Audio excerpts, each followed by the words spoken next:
l'info écho avec Capital. On commence par la date du jour, le 10 octobre. C'est à ce moment que commenceront les discussions sur la réforme des retraites. Le ministre du Travail, Olivier Dussopt, a dévoilé le calendrier des concertations qu'il va engager avec les partenaires sociaux. 3 thèmes seront abordés successivement: l'emploi des seniors, l'équité du régime et enfin son financement. Tout doit être bouclé courant décembre. Un projet de loi doit ensuite être discuté au Parlement pendant l'hiver pour une adoption au plus tard fin mars. Voilà pour la méthode.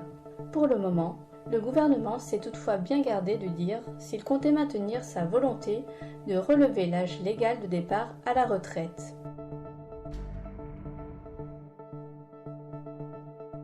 On enchaîne avec l'expression du jour, abandon de poste. Ce sujet est revenu au cœur des débats lors de l'examen du projet de loi sur le plein emploi à l'Assemblée nationale, mercredi 5 octobre. Il faut dire que les députés ont adopté, malgré l'opposition des élus de gauche, plusieurs amendements visant à assimiler un abandon de poste à une démission. Actuellement, l'abandon de poste conduit très souvent à un licenciement et permet donc aux salariés d'être indemnisés par Pôle emploi.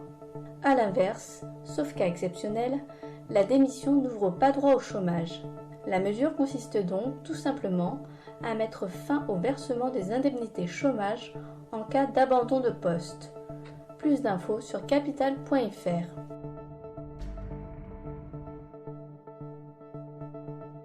On poursuit avec la bonne nouvelle du jour qui s'adresse aux vendeurs immobiliers.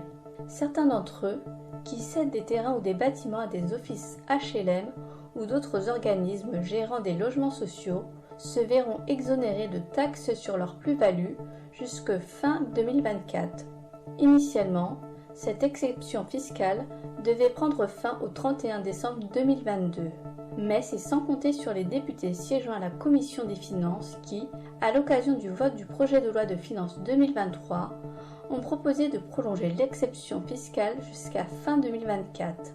Cette mesure, bienvenue pour les propriétaires, a de fortes chances d'être ratifiée lors du vote final à l'Assemblée nationale le 10 octobre prochain.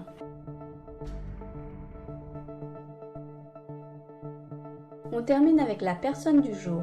Aujourd'hui, si vous vivez dans un établissement d'hébergement pour personnes âgées dépendantes ou en unité de soins de longue durée, vous pouvez bénéficier d'une réduction d'impôt au titre des frais de dépendance et d'hébergement. Mais, comme il s'agit d'une réduction d'impôt, elle profite uniquement aux personnes qui payent des impôts et ne concerne pas les résidents non imposables. La députée socialiste Christine Pires-Beaune est l'auteure d'un amendement visant à transformer cette réduction en crédit d'impôt profitant à tout résident. Cet amendement a été adopté en commission parlementaire ce mercredi 5 octobre et sera débattu dans l'hémicycle la semaine prochaine. C'était l'info écho avec Capital.